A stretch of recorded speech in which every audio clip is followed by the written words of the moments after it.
तो last class में हम लोग क्या किया था? Permutation when all objects are not different, ठीक है ना?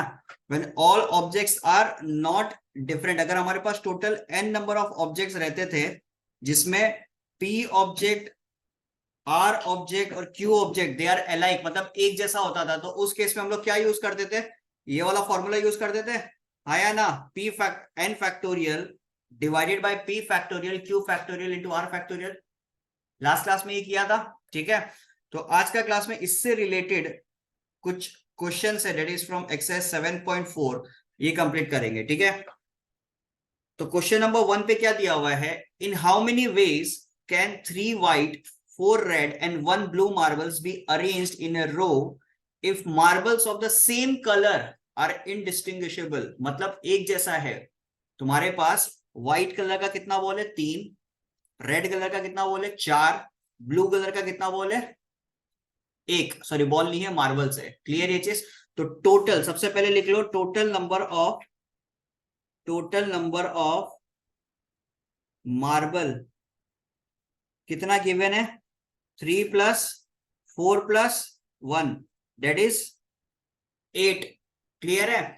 तो अब इसके अंदर टोटल नंबर ऑफ अरेंजमेंट कितना हो जाएगा? टोटल बॉल कितने हैं? 8, so it will be 8 factorial divided bye, अब रेड कलर के हमारे पास 4 है और व्हाइट कलर के 3 है, ब्लू का हमारे पास 1 है, तो जितना भी एलाइक है उन सबको क्या कर देंगे अपन? डिवाइड कर देंगे। तो it will be 3 factorial, 4 factorial and 1 factorial. 1 नहीं भी लिखोगे तो चलेगा।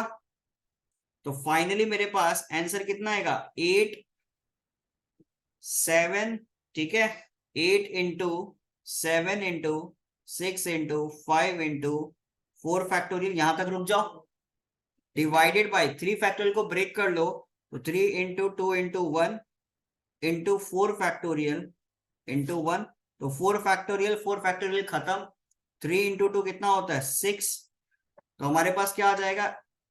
5 इंटू 8 40, 40 इंटू 7 कितना हो जाएगा? 280। क्लियर ये चीज? यहां तक सबको समझ में आ रहा है? तो टोटल नंबर ऑफ अरेंजमेंट कितना हो जाएगा इस केस के अंदर? 280। कोई दिक्कत? एकदम सिंपल सा सवाल था।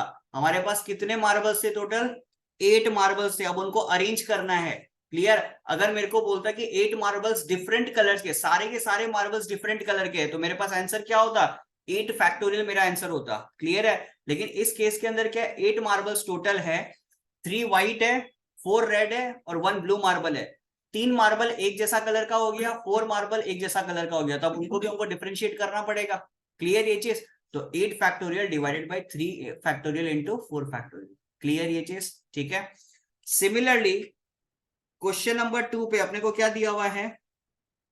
How many different signals can be transmitted by hosting 3 red 4 yellow and 2 blue flags on a pole, assuming that in a transmitting signal all 9 flags are to be used। सारे के सारे flags को हम लोग को यूज करना है, ठीक है? and flags of the same color are indistinguishable। indistinguishable का मतलब जो है वो एक जैसा है, identical, they all are identical। तो अगेन सेम कॉन्सेप्ट लगेगा। टोटल नंबर ऑफ फ्लैग है कितने हमारे पास? टोटल नंबर ऑफ फ्लैग कितने हमारे पास? 4 प्लस 3 7, 7 प्लस 2 9, तो टोटल अरेंजमेंट कितना हो जाएगा? टोटल नंबर ऑफ अरेंजमेंट कितना हो जाएगा? 9 फैक्टोरियल डिवाइडेड बाय कितना होगा? 3 रेड है, 4 येलो है, 2 ब्लू है, तो 3 फैक्टोरियल, 4 फैक्टोरियल और 2 फैक्टोरियल। ये समझ में आ रहा है सबको? क्लियर? अब इसको सॉल्व कर लो।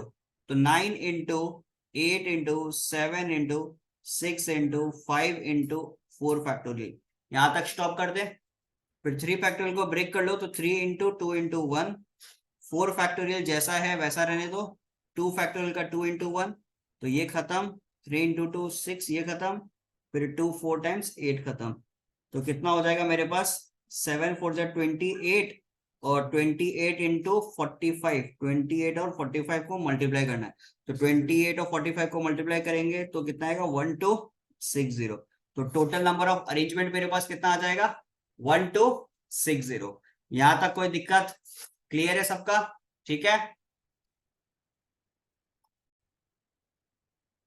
क्वेश्चन नंबर 3 पे हमारे पास टोटल 7 क्वेश्चन है, तो उसमें से अपन 3 to 4 क्वेश्चन करते हैं, सारे एक जैसे क्वेश्चन है। ठीक है। तो इसमें दिया हुआ क्या है, find the number of arrangement that can be made out of the following words. पहला है रूट। ठीक है। अब यहां पे देखो, रूट के अंदर टोटल लेटर्स कितने हमारे पास 4 लेटर्स है। सारे के सारे लेटर्स को अपने को यूज करना है। सारे लेटर्स को यूज करके अपने को अगेन एक वर्ड बनाना है विथ और विदाउट मीनिंग। मीनिंग हो नहीं हो मेरे को उससे फर्क नहीं पड़ता। अब रूट के अंदर टोटल नंबर ऑफ लेटर्स कितने मेरे पास 4। क्लियर। तो टोटल हो गया 4, तो इसका मतलब 4 फैक्टोरियल डिवाइडेड बाय रूट के अंदर ऐसा कौन सा लेटर है जो रिपीट हो रहा है। ओ कितना बार रिपीट हो रहा है 2 बार, तो डिवाइडेड बाय 2 फैक्टोरियल। इसको सॉल्व करेंगे तो क्या आएगा 4 into 3 into 2 factorial divided bye, तो ये खत्म। 4 इंटू 3 कितना आ जाएगा मेरे पास 12। क्लियर ये चीज। नेक्स्ट लेते अपन नंबर 4 ले लेते हैं पाइनएप्पल। ठीक है। PINEAPPLE।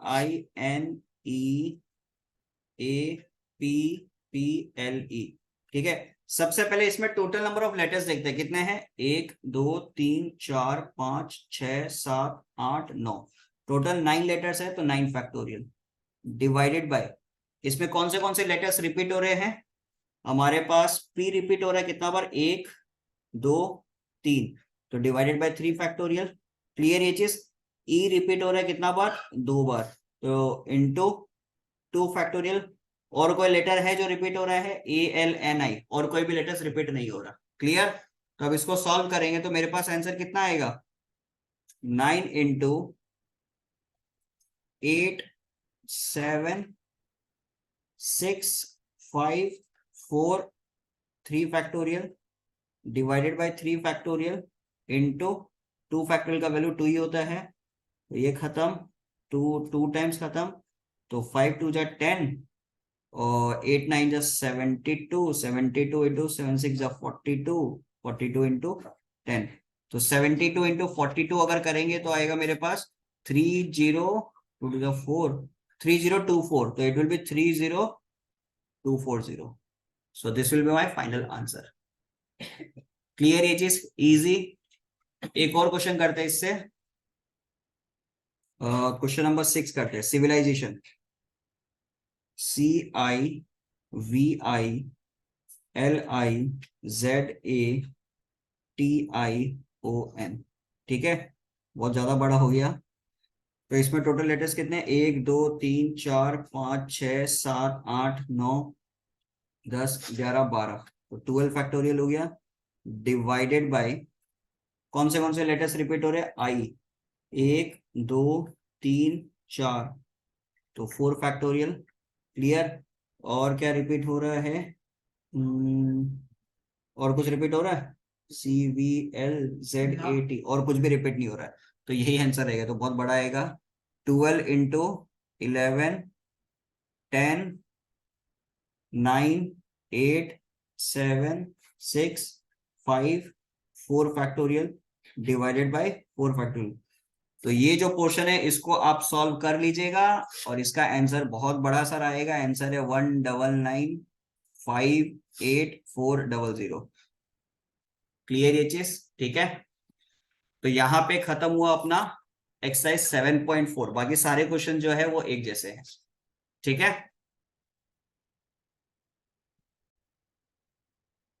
तो नेक्स्ट टॉपिक है हमारे पास कॉम्बिनेशन। परम्यूटेशन पे हम लोगों ने समझा, परम्यूटेशन में क्या होता है अरेंजमेंट होता है। ठीक है। परम्यूटेशन में क्या होता है अरेंजमेंट, वहां पे ऑर्डर मैटर करता है। क्लियर ये चीज। अब कॉम्बिनेशन में क्या होगा, कॉम्बिनेशन में होगा सिलेक्शन। क्लियर ये चीज। कॉम्बिनेशन एकदम सिंपल है। कॉम्बिनेशन में हम लोग क्या करते हैं चीजों को सिलेक्ट करते हैं। ठीक है। मान लो मेरे पास 20 लोग यहाँ पे बैठे हुए हैं। अब 20 में से मेरे को किसी भी 6 लोगों को पार्टी में लेके जाना है। ठीक है। अब 20 में से मैं क्या करने वाला हूं 6 लोगों को सिलेक्ट करने वाला हूं। तो वो 20 में से जो मैंने 6 लोगों को सिलेक्ट किया वही अल्टीमेटली क्या है, कॉम्बिनेशन। आया बात समझ में? वही होता है क्या, कॉम्बिनेशन। क्लियर? एकदम सिंपल सा कॉन्सेप्ट है। अब इसमें अगर फॉर्मूला पे जाए तो इसका फॉर्मूला क्या बनता है, NCR is equal to n factorial divided by r factorial into n minus r factorial.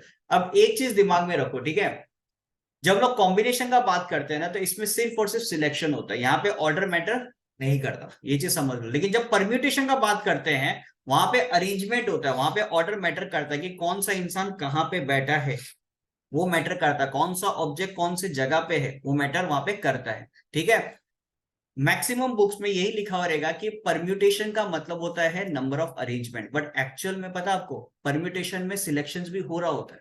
Because किसी चीज को अरेंज करने के लिए आपको उसको सिलेक्ट करना भी तो जरूरी है ना।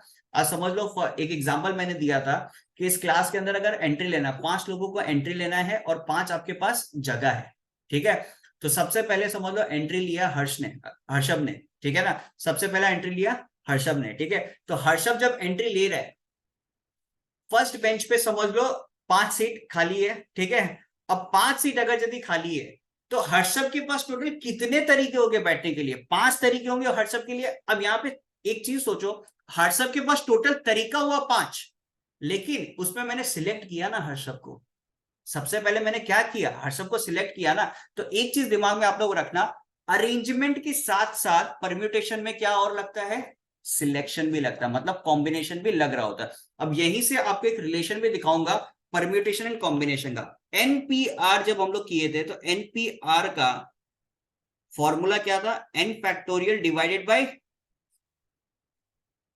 क्लियर ये चीज, एनसीआर जब हम लोग करते हैं तो इसका फॉर्मूला क्या होता है, एन फैक्टोरियल डिवाइडेड बाय, सही है। ये जो n factorial divided by n minus R factorial है, इसके जगह मैं क्या लिख सकता हूं, क्लियर। तो npr इक्वल टू मैं क्या लिख सकता हूं, r फैक्टोरियल इंटू एनसीआर, हाँ या ना, बोलो चलेगा। तो अब इससे एक चीज समझो, एनपीआर और एनसीआर का रिलेशन क्या बना, NPR equal to R factorial into NCR. NCR से तो मैंने चीजों को सिलेक्ट कर लिया और आर फैक्टोरियल से मैंने चीजों को क्या कर दिया, अरेंज कर दिया। इसलिए हम लोग बोलते हैं परम्यूटेशन में क्या करते हैं हम लोग, अरेंजमेंट, और कॉम्बिनेशन में हम लोग क्या करते हैं, सिर्फ और सिर्फ सिलेक्शन। जब हम लोग परम्यूटेशन करते हैं वहां पे ऑर्डर मैटर करता है, लेकिन जब हम लोग कॉम्बिनेशन करते हैं वहां पे ऑर्डर मैटर नहीं करता, जस्ट बिकॉज आपने चीजों को सिर्फ और सिर्फ क्या किया है, सिलेक्ट किया है। क्लियर ये चीज, ठीक है। एक दो प्रॉपर्टीज को लिख लो पहले।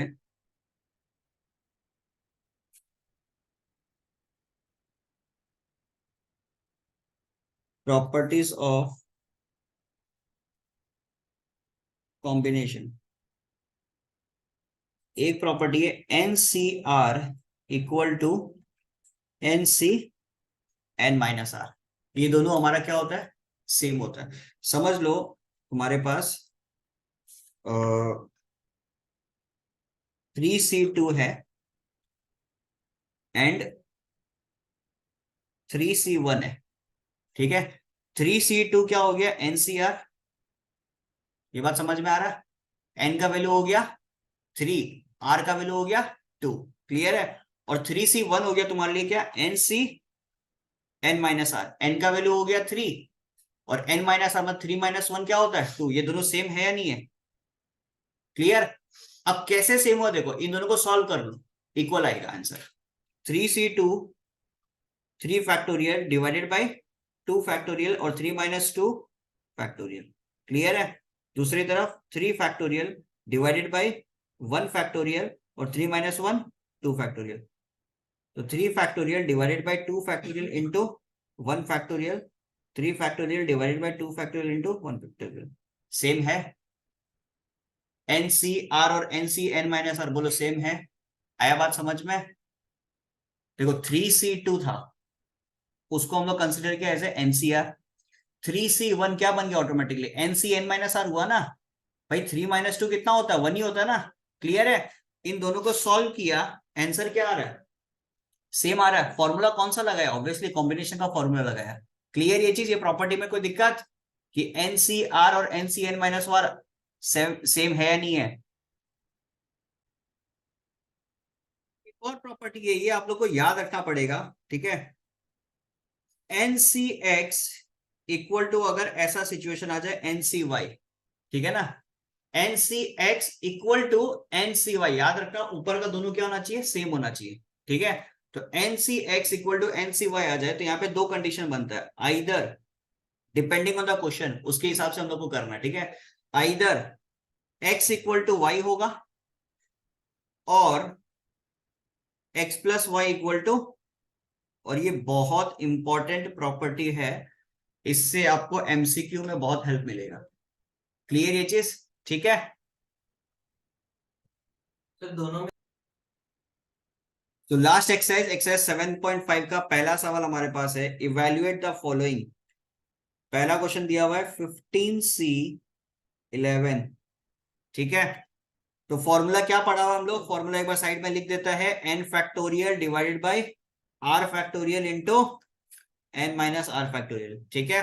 तो क्या हो जाएगा 15 factorial divided bye 11 factorial, 15 minus 4 कितना होता है, सॉरी 15 माइनस 11 कितना होता है 4 फैक्टोरियल, ठीक है। तो 15 इंटू 14 इंटू 12 इंटू 30, अरे बीच का गायब हो गया, 13 देन 12 देन 11, ठीक है। तो अब यहाँ पे लिखते हैं 11 फैक्टोरियल, 4 को भी ब्रेक कर लो, 4 3 2 1, 11 फैक्टोरियल, 11 फैक्टोरियल को खत्म करो, 4 3 जा 12, पूरा 12 को खत्म करो, फिर 2 7 जा 14, तो बचा क्या मेरे पास 15 इंटू 7 होता है 105, 105 इंटू 13, तो 105 इंटू 13 करेंगे, 13 5 65, 1365, 1365। तो क्वेश्चन नंबर 1 का आंसर हो गया 1365, ठीक है। क्वेश्चन नंबर 2 का आंसर कितना होगा 100C98, ठीक है। तो 100 factorial divided bye 98 factorial into 100 minus 98 2 factorial, ठीक है। तो 100 into 99 into 298 factorial divided bye 98 factorial into 2, तो ये खत्म, 2 हाउ मेनी टाइम्स 50 टाइम्स, ठीक है। तो 50 इंटू 99 अगर करते हैं तो मेरे पास 99 इंटू 5 होता है 495, तो 4950। क्लियर ये चीज, ठीक है। नेक्स्ट क्वेश्चन नंबर 3, इसका तो आंसर डायरेक्टली हम लोग क्या बोल सकते हैं 1 आएगा, 52C52 NCN, ठीक है ना। NCN का वैल्यू होता है हमेशा 1, कैसे होता है ये भी देख लो, 52 फैक्टोरियल डिवाइडेड बाय नीचे भी क्या होगा 52 फैक्टोरियल, फिर 52 माइनस 52 फैक्टोरियल 0, तो ये खत्म, तो 1 बाई 0 फैक्टोरियल का वैल्यू होता है 1, तो फाइनल आंसर हो गया मेरे पास 1। क्लियर। क्वेश्चन नंबर 2, ठीक है। क्वेश्चन नंबर 2 का 1 दिया हुआ अपने को, वैल्यू निकालना है 2C0 plus 3C1 plus 4C2, ठीक है। अब 2C0 का वैल्यू कितना होगा 2 फैक्टोरियल डिवाइडेड बाय 0 फैक्टोरियल, और 2 माइनस 0 फैक्टोरियल होता है 2 फैक्टोरियल, क्लियर है 1। 3C1 3 factorial divided bye 1 factorial, 3 minus 1 होता है 2 factorial. 4C2 4 factorial divided bye 2 factorial, 4 minus 2 होता है 2 फैक्टोरियल, ठीक है। तो ये खत्म, इसका वैल्यू हो गया 1 plus 3 into 2 factorial divided bye 2 factorial plus 4 into 3 into 2 factorial divided bye 2 factorial into 2 factorial का वैल्यू होता है 2, खत्म। तो ये भी खत्म, 1 प्लस 3 प्लस 6, तो फाइनली मेरे पास आंसर कितना आया 10। क्लियर ये चीज, ठीक है, 10 ही है ना आंसर। हाँ यस सर। 10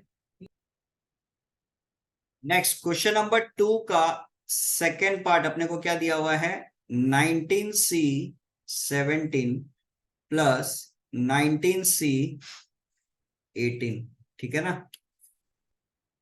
तो 19 फैक्टोरियल डिवाइडेड बाय 17 फैक्टोरियल, और 19 माइनस 17 होता है 2 फैक्टोरियल, ठीक है, plus 19 factorial divided bye 18 factorial, 19 minus 18 होता है 1 फैक्टोरियल, सही है। फिर 19 into 18 into 17 factorial divided bye 17 factorial into 2 factorial का वैल्यू होता है 2, plus 19 into 18 factorial divided bye 18 factorial, 1 factorial का वैल्यू होता है 1। तो ये खत्म, ये भी खत्म, 2 इंटू, ठीक है। तो 19 इंटू 9 कितना हो जाएगा, 171 प्लस 19, ठीक है, कितना हो जाएगा 190। सो this is the required answer for question number 2, ठीक है। क्वेश्चन नंबर 3 अपने को दिया हुआ है, if 35C n plus 7 equal to 35C 4n minus 2 find the values of n, ठीक है। वैल्यूज बोल दिया, इसका मतलब एक से ज्यादा वैल्यू आएगा इसका। अब ये सिचुएशन देखो, यहां पे क्या यूज होगा, NCX इक्वल टू NCY, ठीक है। वहां पे कंडीशन क्या पढ़ा था, एक पढ़ा था x इक्वल टू वाई, और दूसरा क्या पढ़ा था, x plus Y equal to क्या होना चाहिए, n के बराबर। क्लियर ये चीज, ठीक है। तो यहाँ पे सबसे पहले x इक्वल टू वाई का कंडीशन लगा दो, तो क्या लिख सकते हैं, n plus 7 equal to 4n minus 2। तो क्या हो जाएगा, 4n माइनस 3n, और ये हो जाएगा 9, तो n का वैल्यू एक आ गया मेरे पास 3, ठीक है। दूसरा कंडीशन लगा दो x plus Y equal to n का, तो क्या हो जाएगा, n plus 7 plus 4n minus 2 equal to 35। तो 5n प्लस 5 इक्वल टू 35, तो 5n इक्वल टू 30, n का वैल्यू कितना आ गया, 6। सो this is the required answer. Clear ये चीज, ये हो गया question number 3। Next question number 4 का 1 पे क्या दिया हुआ है अपने को, NC10 इक्वल टू NC12। अब इस केस में वैल्यू किसका निकालना है, फाइंड NC3, ये वैल्यू अपने को निकालना है, ठीक है। तो यहाँ पे मुद्दा क्या हो गया, अपने को किसकी वैल्यू चाहिएगी, n की वैल्यू। क्लियर ये चीज, तो अगेन कंडीशन कौन सा यूज होगा, NCX इक्वल टू NCY, लेकिन यहाँ पे x इक्वल टू वाई वाला कंडीशन यूज हम लोग नहीं कर सकते। अगर वो यूज करते तो क्या होगा, 10 इक्वल टू 12, जिसका कोई मतलब ही नहीं है। क्लियर है, बिकॉज अपने को क्या चाहिए, n का वैल्यू चाहिएगा, तो हम लोग यूज क्या करेंगे, x plus Y equal to n, ये वाला कंडीशन यूज करेंगे। तो x का वैल्यू यहाँ पे कितना है 10, y का वैल्यू कितना है 12। क्लियर ये चीज, तो 10 प्लस 12 इक्वल टू क्या लिखेंगे, n। तो 10 प्लस 12 हो गया 22 इक्वल टू n, तो n का वैल्यू मेरे पास कितना आ गया 22। अपने को वैल्यू किसका चाहिए, NC3 का, ठीक है। तो बेसिकली 22C3 अपने को चाहिएगा। तो 22C3 कैसे लिखेंगे, 22 फैक्टोरियल डिवाइडेड बाई 3 फैक्टोरियल, और 22 माइनस 3 कितना होता है 19 फैक्टोरियल। क्लियर ये चीज, ठीक है। तो 22 into 21 into 20 into 19 factorial divided by 3 into 2 into 19 factorial. तो 19 फैक्टोरियल 19 फैक्टोरियल खत्म। क्लियर ये चीज, 3 7 टाइम्स और 2 5 टाइम्स, तो 22 इंटू 5 7 जा 35, 35 इंटू 22 कितना हो जाएगा 70, 70 0 7 770। क्लियर ये चीज, just second answer, sorry wait a minute, 22C3 है, C3 दिया हुआ ना, हाँ ठीक है। 22 फैक्टोरियल डिवाइडेड बाई 22 माइनस 3 19, ये 3 फैक्टोरियल, और oh sorry sorry 2 10 times, sorry 2 10 times होगा, तो 22 इंटू 7 कितना हो जाएगा हमारे पास 154, तो 1540। क्लियर ये चीज? ठीक है।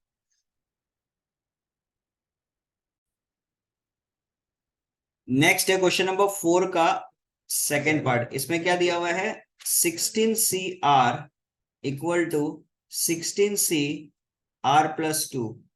फाइंड क्या करना है, RC4। तो यहाँ पे अपने को क्या चाहिएगा, R का वैल्यू। अगेन क्या लगेगा, NCX इक्वल टू NCY, यही फॉर्मूला लगेगा, या तो x इक्वल टू वाई या x plus Y equal to N. तो एक बार ढंग से देखो, x इक्वल टू वाई अगर हम लोग लगाते हैं, ठीक है, तो r इक्वल टू R+2, तो r ही कैंसल आउट हो गया, कोई सेंस बनेगा? नहीं बनेगा। तो हम लोग x इक्वल टू वाई नहीं लगाएंगे, तो हम लोग क्या लगाएंगे, x plus Y equal to N. तो क्या हो जाएगा, R+2 इक्वल टू 16, तो 2r इक्वल टू क्या हो जाएगा 14, r इक्वल टू कितना हो जाएगा 7। क्लियर ये चीज? अपने को वैल्यू क्या निकालना है, RC4 का, मतलब 7C4।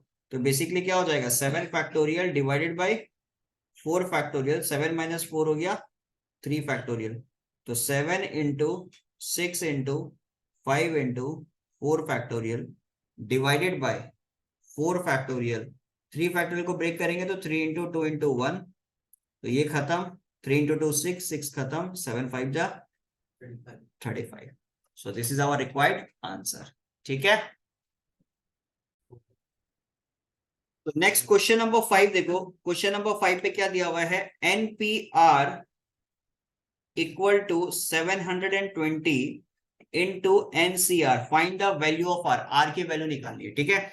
तो NPR को ब्रेक करेंगे तो क्या लिख सकते हैं, n factorial divided by n minus R factorial equal to 720 into n factorial divided by R factorial into n minus R factorial. ठीक है, तो ये n फैक्टोरियल खत्म, n माइनस आर खत्म, तो R फैक्टोरियल इक्वल टू क्या बन जाएगा 720। तो R फैक्टोरियल इक्वल टू 720 की जगह हम लोग क्या लिख सकते हैं 6 फैक्टोरियल। अगर किसी का दिमाग नहीं चल भी रहा है, कोई दिक्कत वाला बात नहीं है, 720 को आप क्या करो, प्राइम फैक्टराइज कर दो, कितना हो जाएगा 360। क्लियर ये चीज, 180, देन क्या हो जाएगा 90, 45, ठीक है, फिर इसके बाद में 3 15 टाइम्स, फिर 5 3 टाइम्स। क्लियर ये चीज? ठीक है, तो अब 6 फैक्टोरियल के लिए, 6 फैक्टोरियल का अगर हम लोग बात करेंगे तो कैसे बनाएंगे इसको। देखो हमारे पास 3 है, हमारे पास 5 है, ठीक है, हमारे पास 2 है, 3 इंटू 2 क्या होता है 6 है, तो 3 है 5 है 6 है, 2 इंटू 2 कितना होता है 4 है। क्लियर ये चीज? तो 2 3 4 5 6 सब कुछ है, इन सबको 1 से अगर मल्टीप्लाई करेंगे तो वो सेम ही नंबर मिलेगा। तो ultimately R factorial equal to हम क्या लिख सकते हैं इसके जगह 6 फैक्टोरियल।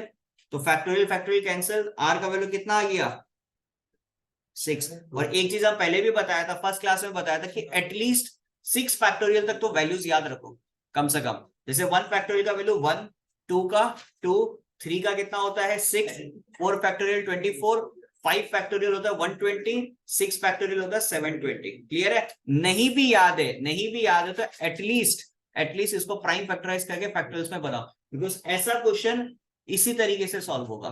क्लियर ये चीज? ठीक है, तो आज हम लोगों ने कंप्लीट कर लिया till question number 5। Next class में कंप्लीट करेंगे 6 से लेके 10 तक, नेक्स्ट क्लास तक ये चैप्टर अपना कंप्लीट हो जाएगा। क्लियर ये चीज? चलो बाय बाय।